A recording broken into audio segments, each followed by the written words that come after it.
Ladies and gentlemen, welcome into the New Fashion Conservatives podcast. I'm Justin Phillips, and with me, as always, is a man who I assure you knows how to read, unlike Mandela Barnes, Shadow Governor Voss. Robin Voss's strongest soldier. And this week, we're focusing a lot on what's going on with a handful of state legislators. But this week, many Democrats have either been shamelessly lying or stunningly stupid. But before we get to that, I just want to take a moment to shout out Liz Wolnick and the fine folks at Americans for Prosperity, who hosted a really cool event talking about nuclear energy. And that was with Miss America, Grace Vanderhei, Paul Sheckelman, and Julian Bradley. It's really great to see them support nuclear energy. And I say this with all respect and enthusiasm. And Grace Vanderhei is a bit of a nerd. So I talked to her a little bit afterwards, and in a good way. Yes, I mean this with all respect. But she was really fun to talk to. Talked to her afterwards a couple minutes about small modular reactors, which for a while were like the new hotness in the nuclear industry. She thinks it's about 10 to 15 years away. Now, I, like Paul, thought it would be and hoped it would be a bit closer. But I asked her about that, and I just thanked her for that question. And then she talked to me for 5 or 6 minutes about the viability and the workings of it. And I'm like folks who think nuclear energy is more like The Simpsons, and nuclear waste is stored in giant oil drums that have glowing green goo. So I'm not necessarily the most informed about nuclear energy, but she talked to me like I was a industry insider for about 5 minutes. And well, that's nice. I wish I could have gone, or maybe I was there and just didn't make myself known. I don't know. The world may never know. So sounds like it was fun, though. It was based fun. Off your first person account. It was a great event. Julian Bradley was great. Paul Sheckelman was great. They talked about kind of the policy side of it. And of course, it was hosted at Smoke on the Water, which then I got $50 worth of barbecue. And let me tell you about their sweet potato fries. Now, I hate sweet potato fries, but what? No, I am not a sweet potaty fry guy. Really? No, not at all. But wow, this is a ice cold take by you. No, these ones were. This might be more ice cold than thinking that Missy Hughes was going to take like third or fourth in the straw poll from the Democrat convention. Well, sweet potato fries are amazing, and I'll die on this hill. Way better than normal fries. Take them any day. Any day. 9 out of 10 times they're dry, they're stringy, they're under-seasoned. But these ones, I don't know where you're getting your sweet potato fries. Well, I got them from Smoke on the Water, and I will say they were actually very good. So the one place I will get them from and need to go back to is Smoke on the Water in Okauchee. And let me just say the AFP is doing some really cool events lately. They're doing a lot for America 250. They're doing a lot for, hanging out with candidates, hanging out with politicians, getting to know them without having to go to a fundraiser sort of thing, trivia, door knocking, whatever. Check out AFP's website. And they're not a sponsor, but again, just want to highlight the good work they're doing. And got to spend some time tonight at a Lake Country Dockhounds game with Josh Showman, Julian Bradley, a couple candidates for office like Bryson Reyes, who we're working on getting on the pod very soon. And again, Liz and Megan Novak put on a great event. Good for them. And Dockhounds, always a successful night. So. But now we got to talk a little bit about the shamelessly lying or stunningly stupid candidates right now. And I think the first one we got to talk about is Mandela Barnes, who coming off of a rough week. Yeah. Coming off of the episode where he took about a minute and a half to come up with a book that he was reading. Molly Beck, in a flagrant act of journalism, pointed out that Mandela Barnes says he authored a climate plan, but he didn't actually write it. So Shadow Gov, why don't you talk about this one for a minute? I think it kind of, we have to, I want to constantly remind people, why are we seeing these stories? Why are we seeing these stories? Do we think that Molly Beck took all that extra time to go and research this story and then print it? No. Who planted this? This is true. That's the big thing. We've said before, Molly Beck, Jesse Apollyon, Mary Spicuzza, any of the other journos around won't attack a Democrat unless it's in service of another Democrat. And in this one, she talked again about how Mandela Barnes went out of his way to highlight a climate change report that he authored, but in fact didn't actually write. And he says that plan was used in a lot of ways for implementing policy, but then the governor's office pushed back on that a bit as well. Yeah, and they also said that basically this was written by a state office and not by Mandela. Correct. So again, this is kind of a ticky-tacky attack. It's not really like, I don't think anyone's going to write home about this. We're not going to be putting this on a TV ad or anything. But hey, little angle of attack, because of course Mandela is taking a lot of credit. I'm leading the way on climate, and I have my liberal and progressive bona fides here by saying I'm the best in the field on climate. Well, probably took a little bit too much credit for something he didn't actually do. And well, of course, Cole Wozniak, who was having a rough week as the spokesperson, said the old social media post was made by a member of our campaign staff, not Mandela. Thank you, Captain Obvious. You know, this is kind of like the arbitrary, like, oh, we have to put this out to try to, we didn't, sorry, it wasn't really Mandela that said that. It was just one of our campaign staff that maybe got it wrong, even though we were clearly trying to embellish something that wasn't even a real accomplishment. But it says something when Cole isn't even taking the blame for this. He's not saying, I misspoke or I misquoted something on behalf of Mandela, but he's threw a random campaign staffer who manages the Twitter account under the bus. Now, if he's the spokesman, he's part of the comms team. I may be the comms director. That's your job to be doing these sort of things. And he's going to have to blame it on the mysterious staffer. But yes, then Molly Beck had reached out to Evers spokeswoman Britt Cuddebeck, one of the favorites of the show, said that Wisconsin's first ever clean energy plan was authored by the Office of Sustainability and Clean Energy. That is not, in fact, Mandela Barnes. Yeah, and just note, obviously, that I know that this is her day job, that she has to put out a statement on behalf of the governor. But this is done, obviously, very purposely, and did not mention Mandela at all, not a once, and completely threw him under the bus. There was no lifeline. There was no handout. There was no, he was part of it, but it was mainly given to the state. No, not even a mention, just a complete cut off from the knees. Yeah. So these are where the battle lines were drawn. Now, for those that have been listening for the last 6 months, we of course knew that. No one really wanted Mandela in this race except for, Mandela and maybe a few Democrat consultants. So those of you who have been paying attention, listening, this is nothing surprising. This is just, you've seen the stars align. We've known this for a long time, that he wasn't going to get that institutional support. He was not the favored candidate, but he had a lot of staying power because of his last election cycle.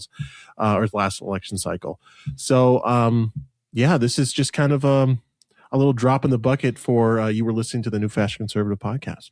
But it doesn't even quite stop there. So Wozniak and Mandela's campaign kind of doubled down and says they were part of the group that led the implementation of the law.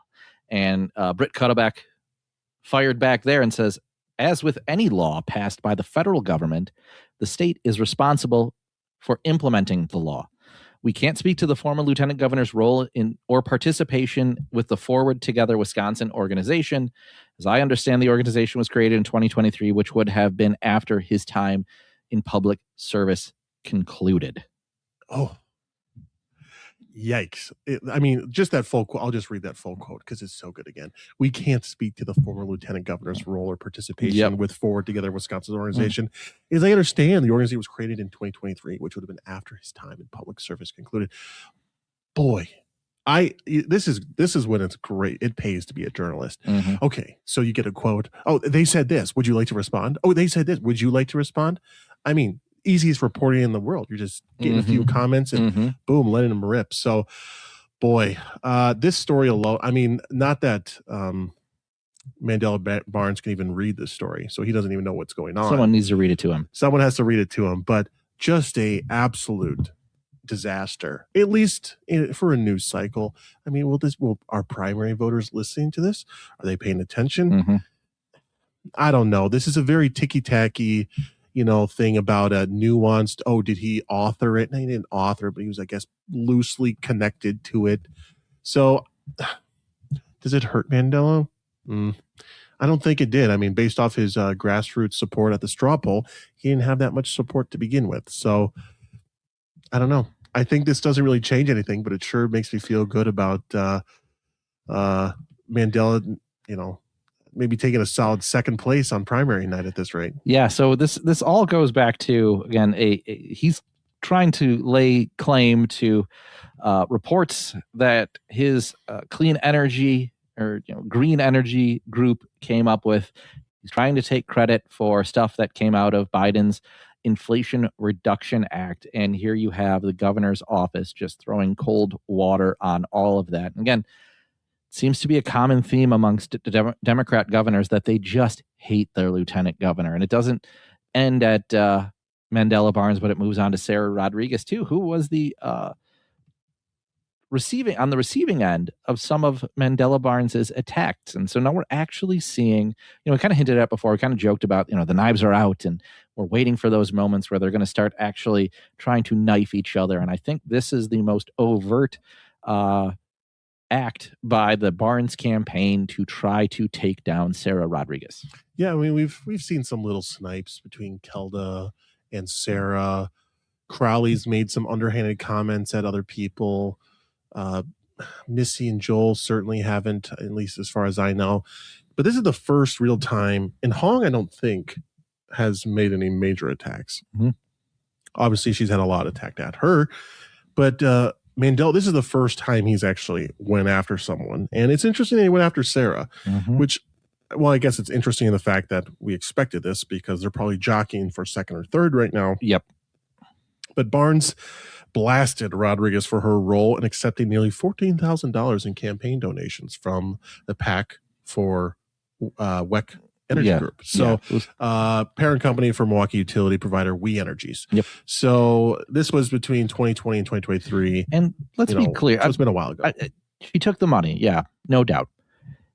But when you're talking about a lieutenant governor who's raising six figures trying to run for governor, I don't see, and again, this was before she was running for governor. This came between 2020 and 2023. I don't see $13,000 as like this smoking gun. Yeah, exactly. That she is now been bought and paid for by lobbyists. I think this is, in the We Energies group, their political action committee is kind of unique. It's one of those ones where I think a lot of people can opt into it and donate like $1. I don't know if you see though. There's some of those ones. This might not be that. I know there's like a employee one where you check a box and you donate to candidates, and it's $1 from all of the people that work for We Energies. So you're again, that becomes thousands of dollars, or it's $5 or whatever. And maybe that's where this money came from for Sara in general. But again, I don't see $13,000 as this like smoking gun. No, it's not. And I really don't like kind of the lowbrow attacks on donation money, or not saying that you can't criticize someone for donation money, but it's like there's a demonization that all lobby money is bad money. And it's like, if a conservative group lobbies for you, like, take their money. Like, I don't know. And I mean, there is a mutual benefit, obviously. So the pure demonization that any lobby, and I know it's easy, the energy companies, whatever. Yep. But I think the more interesting take on this, and Mandela, he screenshotted some stuff that said that she took this money, and he said, unlike my opponents, I had never been bought by the utilities that are jacking up rates. I don't take their money. I don't vote for their tax loopholes.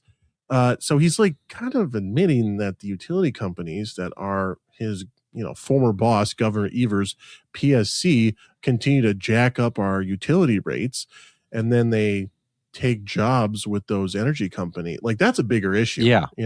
So, and Mandela's kind of admitting that like, hey, the PSC kind of just rubber stamps these increases to our rates. So we want to talk about that. Let's talk about that. I guess if he wants to make an issue out of $13,000, I mean, sure. I'm sure that might actually draw some people's eyes. You're like, the energy companies, they're pocket of big energy. I mean, maybe We Energies, they're drilling. I don't know. There's a couple angles of attack there, I suppose, and not a bad. Certainly better than the other one that we talked about. But I'll tell you what, if he's doing this now, when those finance reports are going to come out, they're going to find a shitty person, someone with a checkered past, someone who, is in lobbying, who voted or donated to Mandela Barnes, and they'll attack him right back and say, well, he didn't take money from utility lobbyists, but he took it from, this other shady business. He took it from the tribes really or something. Easy line of attack, but now that door is open, all 6 remaining candidates in the Democrat primary can start attacking each other for taking donations from, again, groups that are going to try to, buy, legislators or buy the governor's office. Well, quote unquote. My favorite quote from this though, is obviously Barnes is launching this attack, and Sara Rodriguez, to her credit, and obviously maybe not to her credit, but to her comms spokeswoman Ranja Abel, she said, quote, Mandela Barnes walked away from the Evers administration to run for Senate and lose to Ron Johnson. Lieutenant Governor Rodriguez stepped up to join the Democrat ticket with Governor Evers and win. Now, Barnes is taking the low road and making a false political attack that Governor Evers and Lieutenant Governor Rodriguez were bought off. Nothing could be farther from the truth, and he should know that. So imagine getting mogged by Sara Rodriguez, who is not exactly known for like the witty kind of on top of her feet. So good. This is good comms. This is good comms for a number of reasons.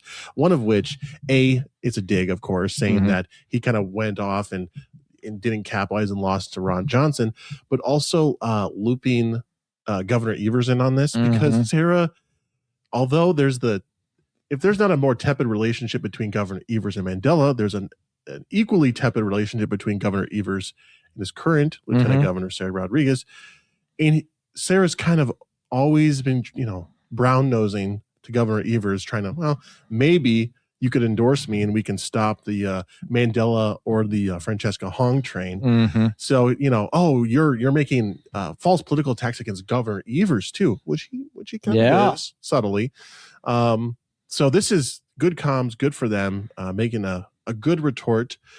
And the winner is us. We win when they're fighting. So I love it. So I love all this. Couldn't be happier. But talking for a minute about some bad comms and some shameless lying, have to talk about a Democrat state senator named Jody Habush-Sinekin, who's from the ambulance chasing trial lawyer family of Habush and Rotier. You may have seen their ads of late night TV. And she was knocked this week. So she claims she's standing up to big tech and is trying to use that as a fundraising platform, even though she authored legislation creating a special exemption for the Port Washington's proposed data center. So trying to have her cake and eat it too. And for those who, just need a quick reminder, the Port Washington data centers, I think the one that really lit a fire under Charlie Barron's or put money in his pocket. I still think he's being paid. And I know that he gets a pretty solid 5-figure appearance fee in a lot of cases. I don't know if he's waiving them for these private, family, these citizen groups. He's probably expecting a little bit of something from it, but that one was probably the big one. I think that there was a lot of pushback from Port Washington. But now she, again, you have a state senator who represents that area, who, again, a Democrat, that it's this district that runs along Milwaukee's the North Shore up to, what is that? Ozaki, Mequon, Cedarburg. Still a very swingy district. I think she won it like 51-49. So that was an interesting race, obviously, because that was after the maps were redrawn, and that pit her against Dewey Strobel, who was an extremely conservative member of the Joint Committee on Finance, and probably had been representing a 60+% district for most of his career, and suddenly was put into a very tough swing district election, and still almost won it. He did. And he was, he stood up for his values and stood up for his beliefs and his view of conservatism. And I'm not knocking him for it, but he did run afoul of a handful of big Madison players that really kind of took their shots at him on his way out the door. And I think it was disrespectful. And it was unfortunate. Yeah. And I was really disappointed to see, again, big Republican donors go after Dewey like that because he didn't play ball on a TIF issue. I mean, it's this pedantic. Yeah. It's like, come on. Yeah. Well, now we have a Democrat in that seat. Right. So. Congratulations. You made it a whole lot worse. Yeah. You made it a whole lot worse. So, but obviously, like the big thing, there's two big things. She was a key author on the bill that kind of gave these special carve outs for this Port Washington data center to help that production go along, which I don't care. Personally, I don't care. Whatever, if the locals want that, sure, they can have it. If they don't want it, I mean, sure, they can make that decision. The story isn't necessarily that a Democrat is being hypocritical and saying, oh, shoot, the political winds may be against me here in 2 years when I have to run for re-election and I have this giant data center in my backyard. And there might be some political blowback, especially if there's a Republican that runs maybe on anti-data centers. But I guess we'll get through 2026 before we think about 2028. However, one thing I did post this week on X at Robin_Voss_San. Go follow me on X.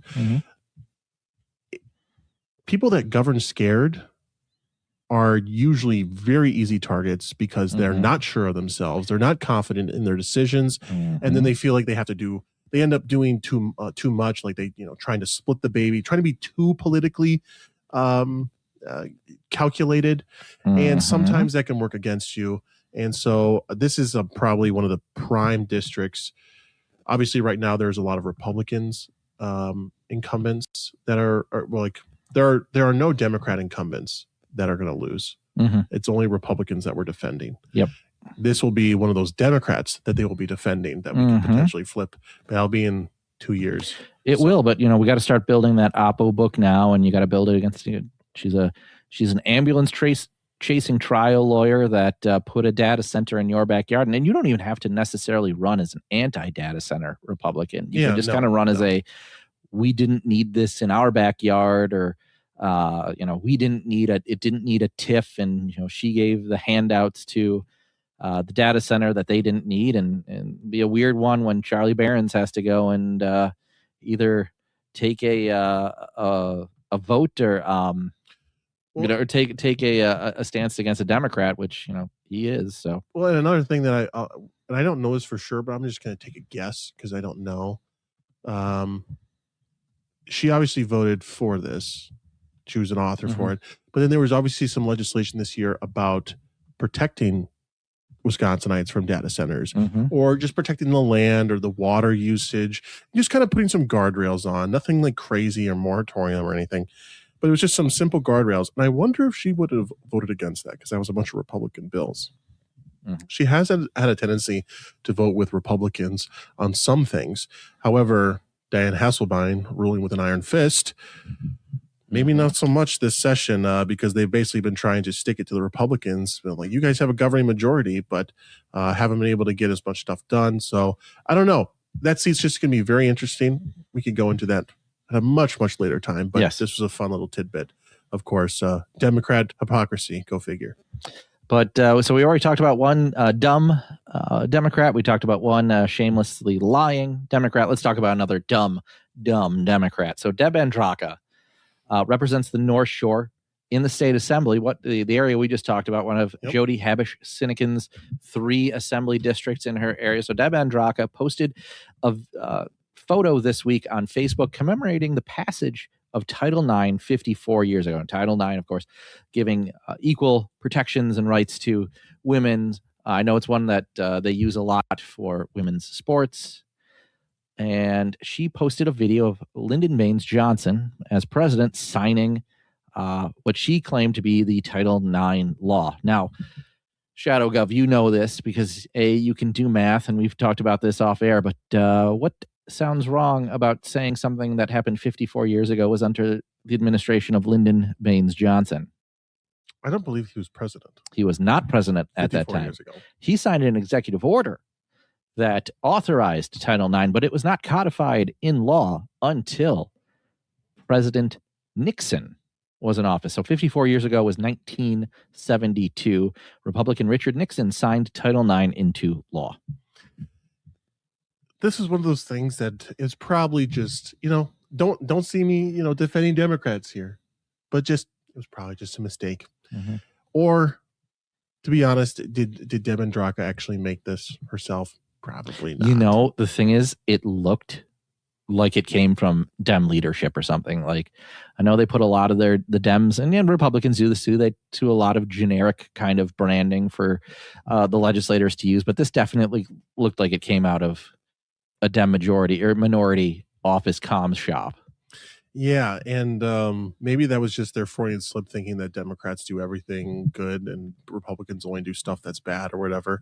So, but I'm not expecting Democrats to understand, well, they don't want to give Richard Nixon any praise, I think they saw that and thought, no way. He couldn't have done that, right? Yeah, but it's an easy fact check. 2026 minus 54, 1972. Like, it's not hard. And you think, well, maybe I know the presidential line longer than most, but you probably do. Okay, you probably do.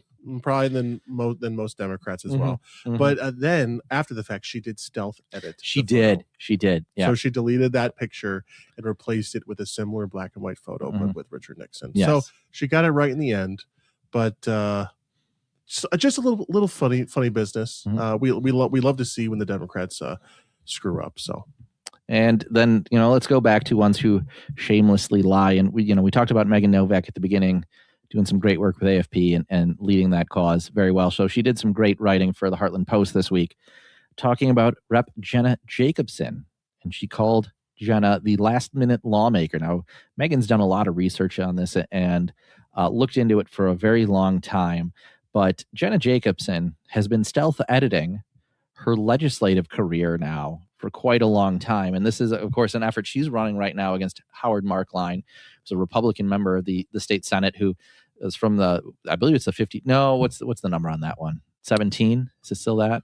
Oh boy, you're asking me. Okay. I can never remember all the numbers. Well, fair enough. But it's western Wisconsin. Yes. That it kind of runs down into Iowa County along the border down. I think it dips into Dane County, goes all the way down to the border with Illinois, and then out to Iowa border. Yeah, runs up to Reedsburg, I think, through there. Yeah, it's a fairly large geographical area. When you're in God's country and there's a lot of farms, there's not a whole lot of people in some areas. It's a lovely area. I did a campaign for Ed Brooks in that area several years ago. So that was the Reedsburg, just west and north of Wisconsin, Dells area.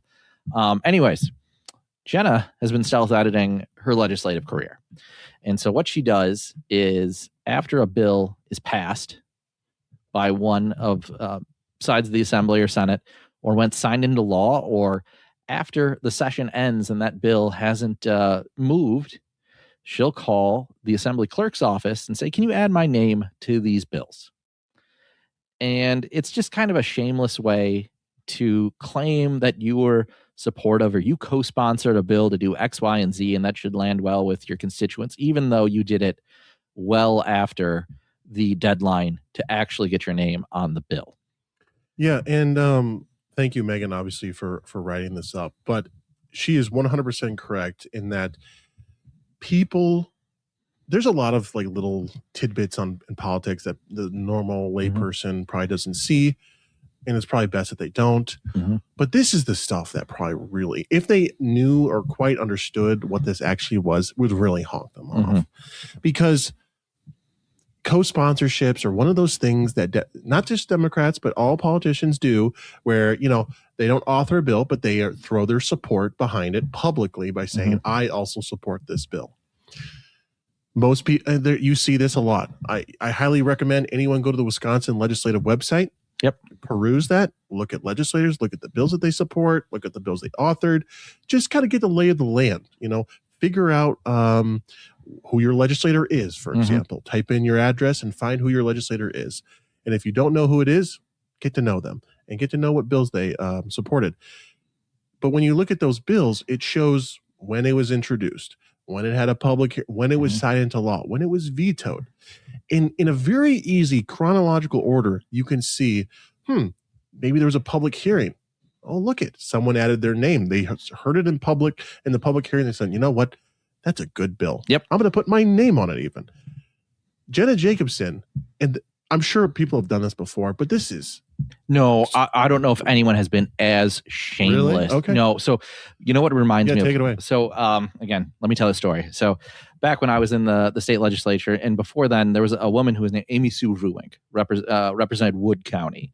Now a pretty solidly red area, but she was you may know her cousin Don Vruwink, who's the railroad commissioner. He was actually, I think, one of the last true moderates. Yep, and then he lost. And and someone who, my understanding, was actually a really cool guy. Well, Amy Sue came on the scene in 2004 and ran and retired in 24 after the 2014 cycle. But what she would do is there'd be debates on bills on the floor of the assembly, and it'd be about, she was specifically, remember this happening about hunting rights and fishing rights and those sort of bills, and they would get passed on a party line vote, or they would actually get passed by a voice vote, and the assumption was all the Dems voted no on the voice vote and all the Republicans voted yes, and she would then go and ask the clerk to change her vote on the floor, and it was like the little stealth ad at the end that she wanted to be recorded as a yes vote for this bill. And it was hunting stuff, but then she could say she was pro hunter, she was pro Second Amendment, and that landed in Wood County. That was the level of shamelessness that was acceptable. Yeah, like you knew she was lying, but you couldn't say it because she voted yes on the floor.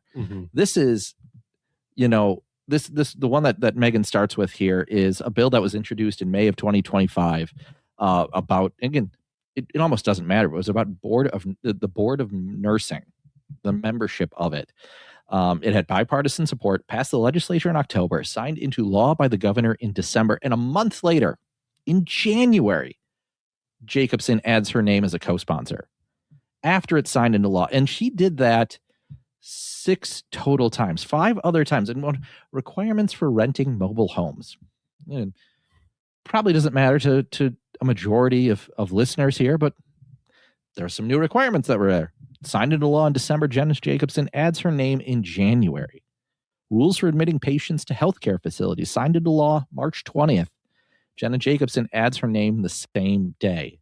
Yes, again, this level of shamelessness is repugnant, but unprecedented, I think, in the state legislature, that she would be willing to go this far, that she's going to wait until the last possible second, and in fact, after the last possible second. Like you said, you hear it in committee, you say, oh, this is a better idea than I thought it was. Please add me. You hear the debate on the Assembly or Senate floor. Oh, I'm swayed. Please add me. Yeah, it's just, it is.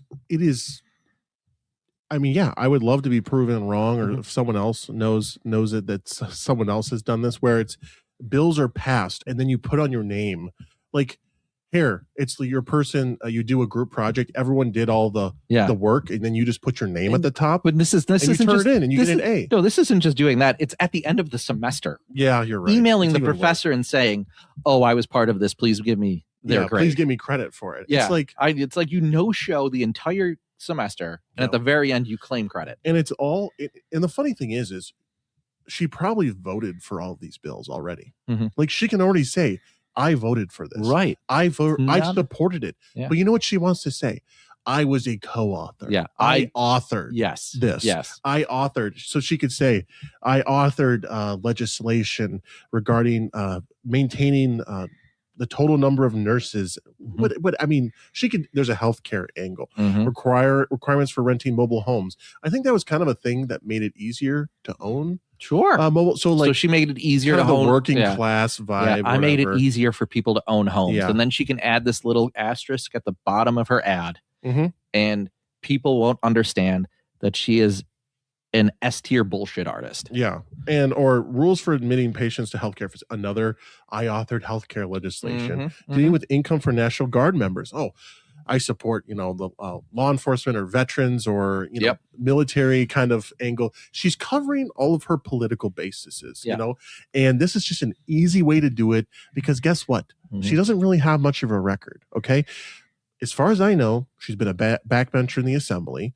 And when she has been in the assembly, it's been on like radical stuff, or she's got she's voted as a straight ticket Democrat, and now she's running for a super contentious race, with obviously Senator Markeline being an absolute giga chad when it comes to campaigns. Dude, you cannot outwork that guy. However, so not that I know this for a fact, but I've heard things that there might be a chance that Jenna Jacobson doesn't even win. I was going to bring this primary. Up. She has a primary. Yep. That is not a slam dunk. This isn't an also ran. This isn't someone who snuck on the ballot with a few hundred votes that just wanted to do it just to say they did it. This is someone who's actually working against Jenna Jacobson in that primary. Yeah, and it sounds like they're kind of sticking to each other's territory a little bit. And I mean, those Senate districts are really large. And so I think Jenna's kind of sticking to her fiefdom of her assembly district and then branching out maybe a little bit. But it is not a for sure conclusion. And I think that might be a little bit closer. I mean, obviously, Jenna, as an incumbent legislator, is going to have a step up. But that is not a given at all. So it would be hilarious that you give up this safe blue assembly seat. You run as a shameless bipartisan hack in the Democrat primary, and then you lose your primary. That would be peaceful resistance if that ended up happening. But yeah, I mean, I would very much so check out this article by Megan on Heartland Post. You know, the last minute lawmaker, Rep. Jacobson's efforts to lie to constituents. Highly recommend it, just because this one really grinds my gears. And Megan even got open records requests of like not that it's a giant deal, but it's of the actual request to the chief clerk's offices, just timestamps, just to show that yes, they asked at this exact time that she wanted to be added. So yeah, check that out. Good stuff. Hopefully she'll lose her. Yes. I mean, so the gal running against her, I believe, is a New Glarus school district. President, maybe a person on it, maybe not president, but you know, that's especially in the liberal crowd, that's a great jumping off point to higher office. And man, if we're going to talk about Operation Chaos across the across the state, maybe Corinne Hendrickson should get your vote in the Democrat primary. I don't know. I don't like getting too cutesy with it, but we'll just let where the cards lay. We'll see what the cards lay. But Shadow Gov, can we talk about the assembly side for a minute? So we'll talk about a couple of the legislative races there, because you wrote a fantastic piece for the Wisconsin for the Heartland Post, the Wisconsin Assembly Battleground projection. So with the Republicans holding a 54-45 majority, there are 11 districts that you think are the ones that we should be talking about. Well, so the thing is, I could be here all day. You know, the great thing about the Senate is basically there's like, you can count the races on one hand that you have to worry about. And really, I think it's only 4 and, you know, maybe 5, but I think 4 for sure. The Senate's really easy. You can talk about it in 5 minutes. These are your candidates. These are the dynamics. Boom, you're done. The Assembly, there's 99 people in the Assembly. Now, obviously not all of them are competitive. We have places like districts that represent the People's Republic of Madistan, and a Republican isn't found for blocks. In fact, one of my favorite screenshots, not because it's my favorite because it's a good thing, it's one of my favorites because it's just how ridiculous it is, but there's a screenshot of a Chris Taylor ward on the Isthmus, where Chris Taylor won like 98.9% of the vote, and there was only like a dozen Republicans. Like 2. I mean, it just boggles the mind. But anyway, there are probably 11-ish districts. Now, I'll preface this. This is just what I think. Okay. Sure. You know, you can have your own opinion. There are probably people smarter, Joe Hendrick being one of them, that probably has a different list, or maybe more. And I think that there are probably more districts that are maybe slightly more that could be included with this list. I just started with these because these are the most obvious to me. When you look at the actual partisan breakdown, all these races are within a couple points. You know, or they're in swingy areas that have been, you know, typically swinging in the past. There are other districts that I think that we can talk about at a later time, but no one wants to hear me rambling on about like 20 assembly districts and the dynamics of different parts to say. Although, hey, maybe we could do that, and maybe that we can do that when it gets closer to election day in November. But small bites. Yeah. So, just start with these a little 11, and I won't belabor the point too much, and feel free to jump in kind of wherever. But this is just kind of my initial projections. So that, this is quite literally my opinion on where I feel things are at. So I'll try to go over them a little bit quick, and then we can kind of go over them one, or if you have any extra things to say. So for like the 21st, we'll go in numerical order. 21st, Milwaukee County, Oak Creek. That was the Sara Rodriguez seat. Mm-hmm. She retires, longtime incumbent. She's got a great name that works great, probably anywhere in the state. And she's retiring, so that's going to be open seat now. And we have Dylan Pfaffenbach challenging Democrats Dan Bukowitz, who's the Oak Creek mayor, a good recruit endorsed by Tammy Baldwin, or the Democrat socialist David Liners in the Oak Creek area. So that could that's one where make things interesting. You could see, if Francesca Hong has momentum, and I does she have it in Milwaukee County, or does Mandela Barnes have it in Milwaukee County? Two of the most far left candidates. Could David Liners sneak his way into the primary? And then, I don't think the Oak Creek area is could pull for a socialist. I think, having a popular mayor is definitely a good recruit and someone who could win that seat. I think Dylan Pfaffenbach is a very good candidate. I think he's a good recruit on his own. So I think someone who's going to work hard, and I trust to do the right thing. He's a smart guy. But I think you're right. If it's Dan, what's his last name? David Liners. No, the other one. Dan Bukowitz. Dan Bukowitz. I think that's how you say it. Okay, I think if it's him, it's a toss up. I think if it's a Democrat socialist in that district, I think that's a bridge too far for a lot of the Oak Creek area. I would maybe put it lean R, but that again, it comes out of who's the candidate. It could be lean D. We should do some futures. R. Yeah, we talk about this all the time. We got to actually do it. We should take a bunch of assembly districts and then do our projections. Sure. We should do not the power rankings, but it's like the weighted system. So it's like your most obvious win you put at 10 points. Right. Go give me Barb Diedrich and Cindy Duco as the most obvious win. Those are not count. Those don't count. Okay. Yeah. Do I think? I think there's a few uncontested seats.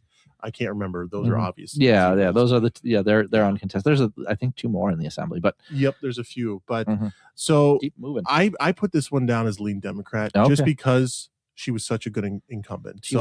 I'm giving the Democrats the leg up just for now. Okay. The 26th, this is the challenger against Democrat Joe Sheehan. Joe Sheehan won the seat from Amy Binsfield after the districts were redrawn. And so former school district superintendent, so very well known. This is in the Sheboygan area. Shebagdad. Love St. Shebagdad. So he's pretty, I think he's one of the better candidates the Democrats have. I think he's played things pretty safely this session, but who knows? You never know what happens. There's obviously a primary, so we'll see how that shakes out. Again, I keep this one lean Democrat just because of the incumbency factor right now. And obviously, we still have to wait till the primary. Some still have primaries, so you have to figure out how those weigh out. Then we have the 30th, Shannon Zimmerman, another Republican incumbent. He's up in River Falls. Yep, on the Minnesota border. Again, this is one of those where it's like kind of the outstate Republicans, which I feel like are pretty hard for Democrats to get. I feel like they have to have a really, really good candidate. But because of the partisanship that we see nowadays, I don't see it necessarily going Democrat. I never say never, but I'm starting out as lean Republican on this one. Then we have the 51st. Oh, can we cover the? Yeah, go ahead. So the one thing I would point out about the 30th Assembly District is, it's River Falls, but up through Hudson, so St. Croix County, which is a growing conservative county, because that is, literally across the river is Minneapolis, St. Paul. And so there's if conservatives can move from Minneapolis area and want to stay in that, the area, they move to St. Croix County. So I think that's something that benefits. The other one is, it is the St. Paul Minnesota media market. Yeah. That's a tough one to get a message out for Wisconsin. Like you can't go on TV there, at least on basic, because no one's paying attention. You know, like that's not where you want to spend your money, because you don't want to cover the Minneapolis market. So that's a tough one. I think the incumbency advantage is good there too. I think Shannon Zimmerman is just a good incumbent, and I think it's tough to get the message out. But I think St. Croix is just growing at leaps and bounds and moving. It is so far right that I think it's kind of safe. So lean Republican. Yeah. I mean, these are all going to be probably all a couple hundred, maybe 1,000 or so votes. So they're all going to be close. The 51st, the illustrious, the elusive, the 51st Republican Todd Novak is running for re-election again, and he has a challenger and an independent. This is one of those independents we talked about, which I don't think is going to be a huge factor. I'm chicken little about independents and third-party candidates playing an outsized role. And, of course, that's for several reasons, but one of which is, of course, the 2016 election where the Green Party candidate picked up the margin in a lot of states that would have put Hillary over the top in a two-person race. And the other one I think about is Ed Thompson, who is Tommy Thompson's brother. Yes. Yeah, what was that, 2000? I can't remember. 4 or 2002, ran as a libertarian and got I want to say 11% of the vote. Libertarians should be that was the Gitmo. And that was the margin for Scott McCallum. Yeah. So, but this is assembly race, so I don't know. It's tough to say, but it's something to at least be aware of. But Todd Novak is obviously a very, very strong Republican. But just because there's an independent, I just put it as toss-up because, I was being a fence sitter. So, yeah, and it's an interesting one because of the independent. It is, and I don't want to talk too much about them to give them any sort of momentum or any sort of foothold again, because I'm chicken little about these things, but they are I think they're economically progressive, socially conservative. It's something weird. I mean, the American Solidarity Party doesn't exactly sound like a conservative bastion or anything. Right. But the one thing that probably gives me hope about this seat is the fact that Howard Marklein is also running, and that will probably boost both candidates in a way, because they both kind of have a same background. They're both kind of the bipartisan people. They're very bipartisan, and they both have that overlap. So I think I could probably lean this one to lean Republican, but I just kept it toss up. We'll have to see what fence. We need a bit more on the. It's early. It's June. We need a bit more on the independent, how they're person? Yeah. Then the 53rd, Dean Coffert, the man who was in the legislature for a long time, then retired, was mayor, I believe, mayor of Neenah for a long time, and then came back for one session, and now he's retiring for a second time. So now we have an open seat, and this is another weird one where we don't know what's going to happen, and we have another independent running.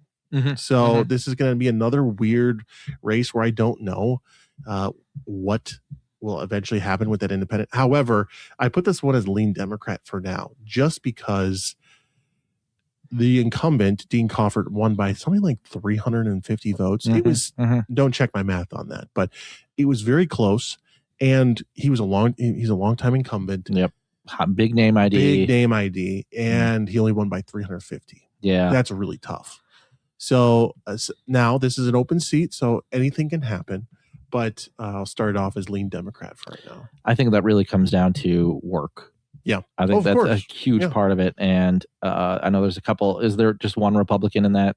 Yeah. It is just, So I think it depends on how much David Daniels works. Yep. If a candidate knocks 10,000 doors, that you talk to 2,000 people. I mean, that makes up the difference multiple times over.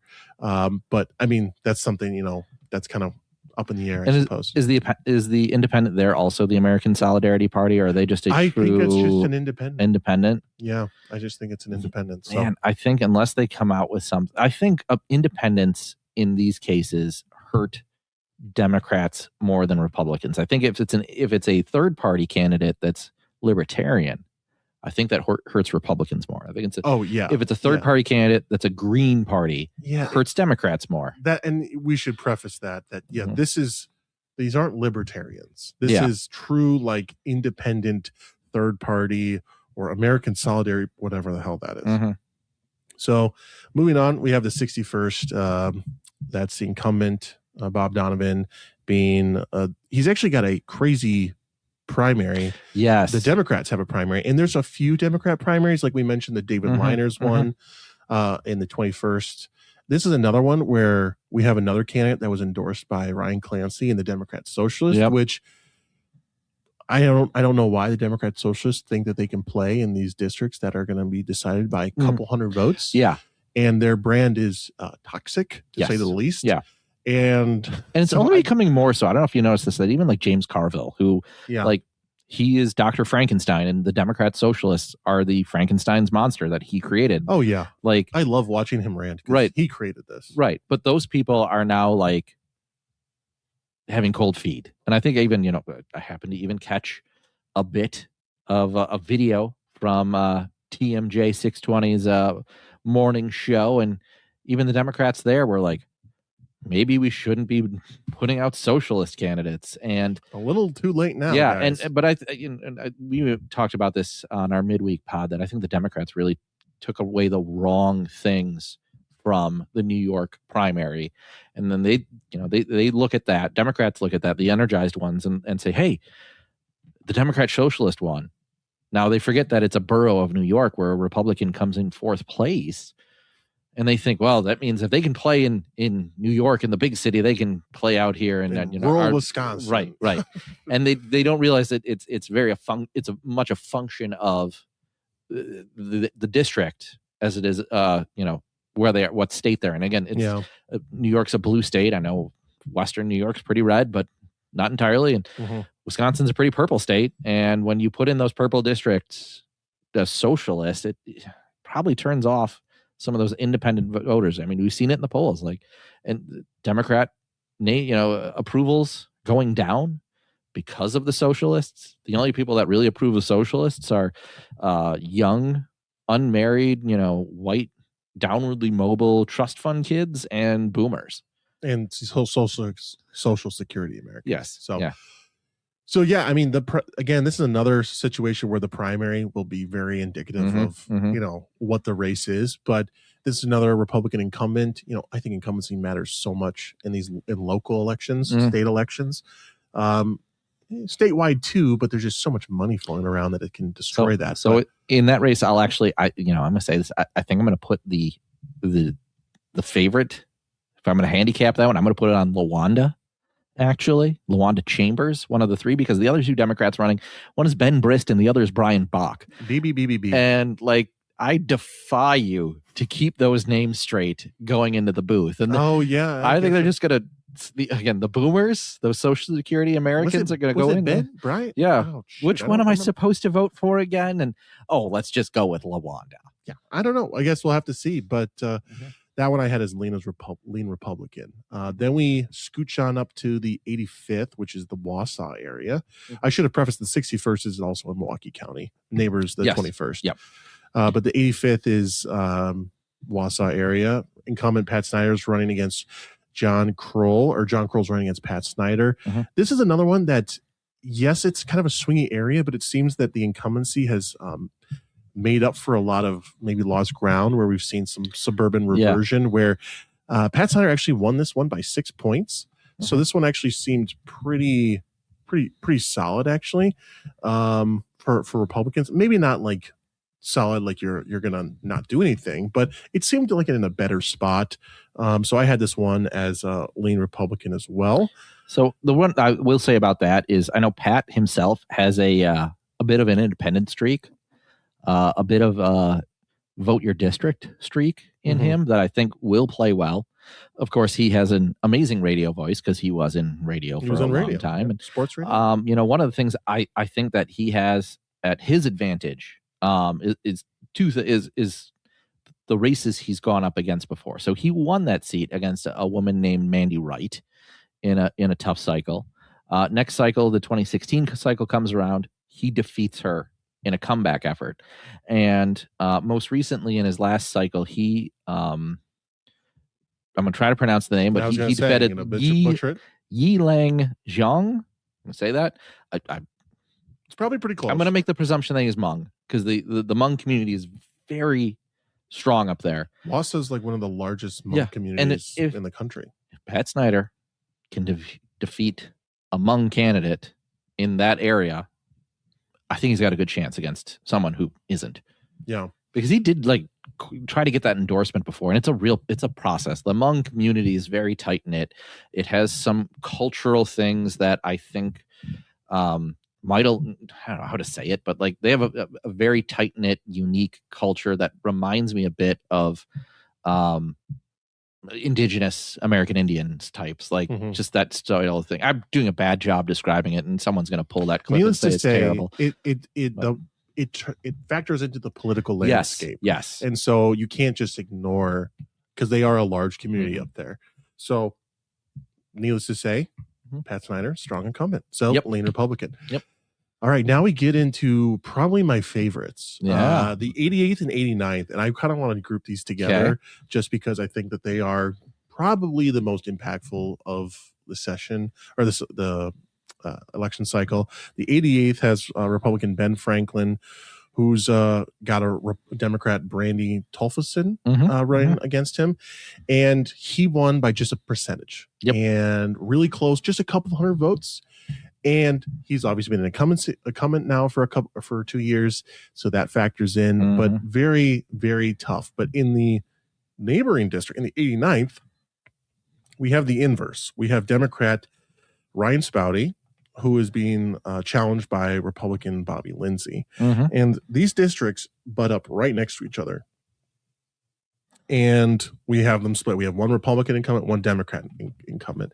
And I think we have two pretty solid challengers in these races. And we're probably going to see that it's one media market. And you'll see TV being spent on probably both of them. And will there be some overlap? Can one maybe drown out the other? Can you boost maybe one Republican's message and maybe help the other one in a way?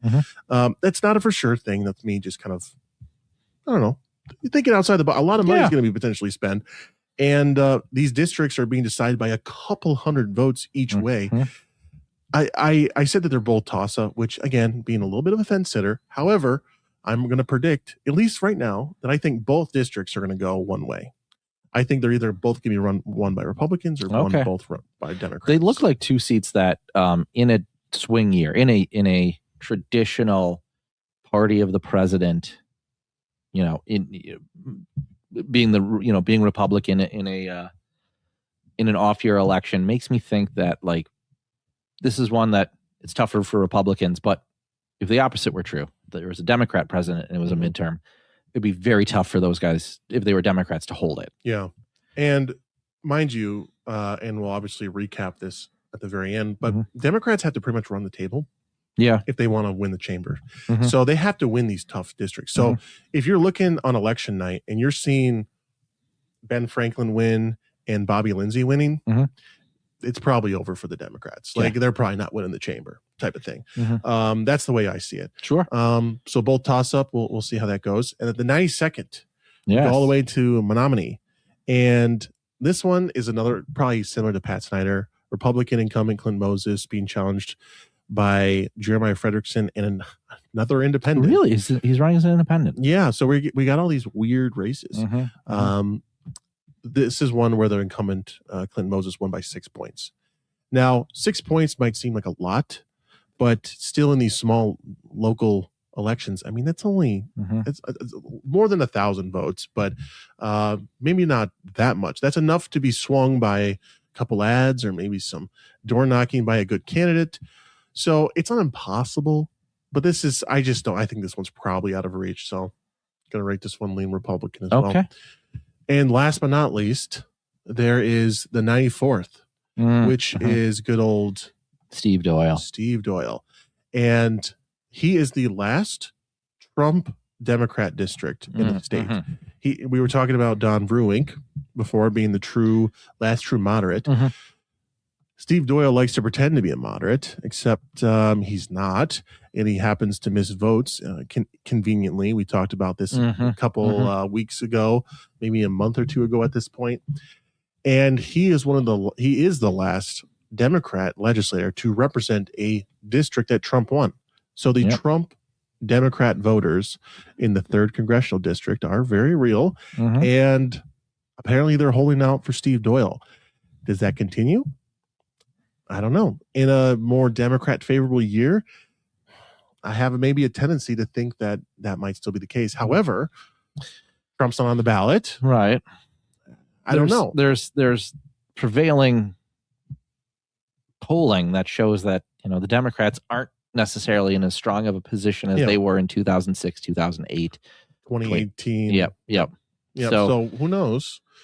But this will be a tough one for anyone. So we have Steve Doyle being faced off with Republican Keith Purnell. So I guess we'll happen to see if the last Democrat Trumpocrat district goes down. And so I'm bringing this one lean Democrat to start. But needless to say, there are a lot of districts here. We'll probably talk about more because I think there's a lot more that could be in play depending on how things go. I mean, we're still in June, almost in July. There's a lot of game left on the clock, and there's a lot of districts that I think are really fascinating too. So I want to talk about those. But that's kind of an exhaustive list. Yeah, very good. Hopefully you're still awake. Hopefully that wasn't too boring. No, I think I love that. If you're like me, I love that insider stuff that helps you understand what assembly districts are in play. I don't even know if I don't even think it's insider. It's just like, hey, you look at incumbency, you look at how much the person won or lost by. You just think kind of logically, and you think about the demographics of the state and how maybe the 3rd congressional voters are kind of weird sometimes and they vote weird, or there's just a lot to consider. And again, that's just my opinion. Probably going to be wrong, but we'll see. Well, I hope not. I hope at least some of your Republican predictions are correct. I hope. We'll see. These are not my final predictions, but it'll be fun to look back and look at them later. So with that, we should talk a little bit about some endorsements that came out this week. And I wrote a couple columns or a couple pieces for the Heartland Post on this. The first one, we got to talk about Josh Kaul, who is Belling wrote a column on him recently. I don't know if you read this. It's about how lazy Josh Kaul is, how he seems like he doesn't want to do anything right now. And he seems like he thinks he can skate by with doing the bare minimum to win this election. And I don't think Josh Kaul likes campaigning. I don't think Josh Kaul wants to be the attorney general. Well, see, I actually think Josh Kaul wants to be attorney general. I just don't think he likes campaigning. Sure. Like, I think he just likes being a prosecutor. Okay. I think again, no evidence to back this up. This is just all off of vibes. I just think he likes kind of doing what he's doing. He just has to kind of go through the motions of campaigning. Sure. And he's like, I don't want to go up against 7 Democrats in a primary for governor. I'll rather stick it out here where I can ride out the storm. Well, I said we were talking this time last year when we were launching our pod that Josh Kaul was high on those Shadow Gov power rankings. But anyways, he got the endorsement of Fair Wisconsin, which sounds nice. Fair Wisconsin, everyone wants Fair Wisconsin. Of course. Well, Fair Wisconsin is a group that pushes medical transitions for minors. Oh, lovely. They led efforts attempting to force UW Health and Children's Wisconsin Hospital to resume providing puberty blockers and cross-sex hormones to transgender youth after the hospitals paused these treatments amid legal and regulatory concerns and the Trump administration.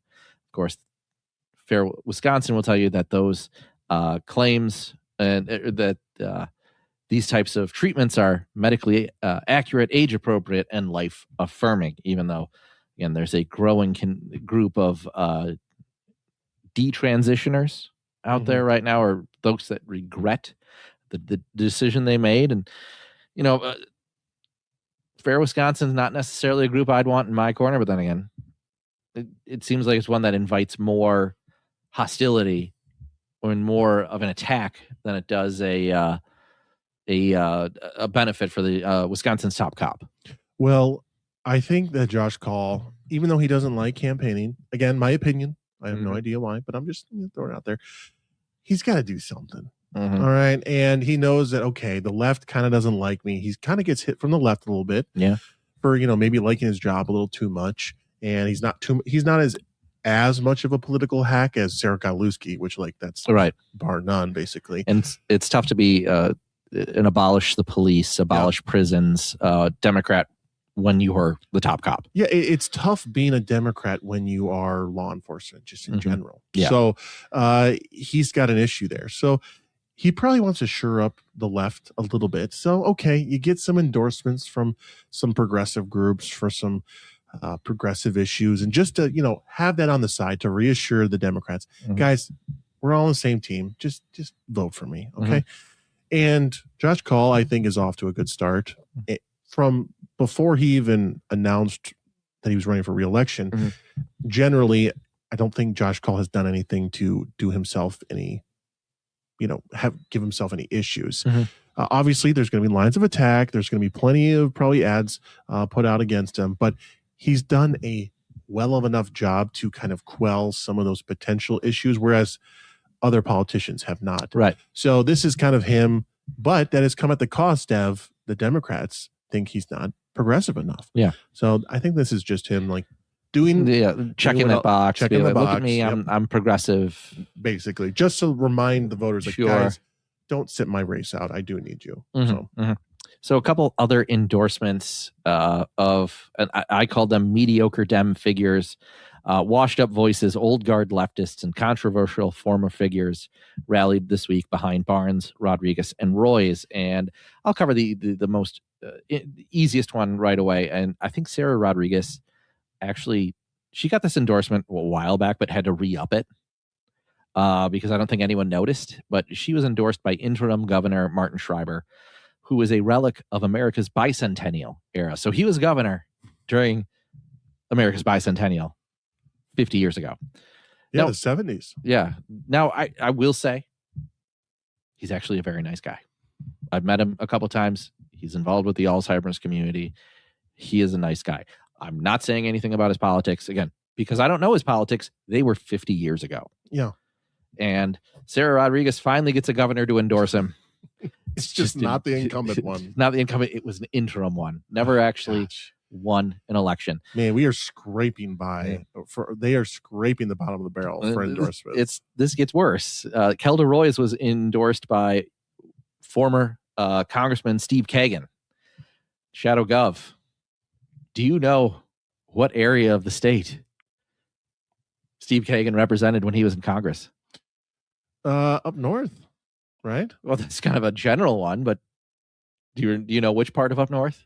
No, I don't recall. It was the Green Bay. Oh, yeah, it was the thumb. He ran in 2008, 2006, and 2000. He ran 2006 and won. But that was Reed Ribble.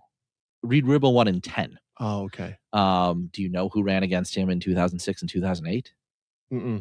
John Gard. Ah, yes. Yes. So when Mark Green vacated his seat to run for governor in 2006, Steve Kagan won there. And Steve Kagan. This is some deep lore. Yes. He was a two-termer, but this is why we have you. Yes. This is I give you the stories. Yes. All this is good stuff. So someone's been reading too many Wikipedia articles. No, someone just has been around too long. Yeah.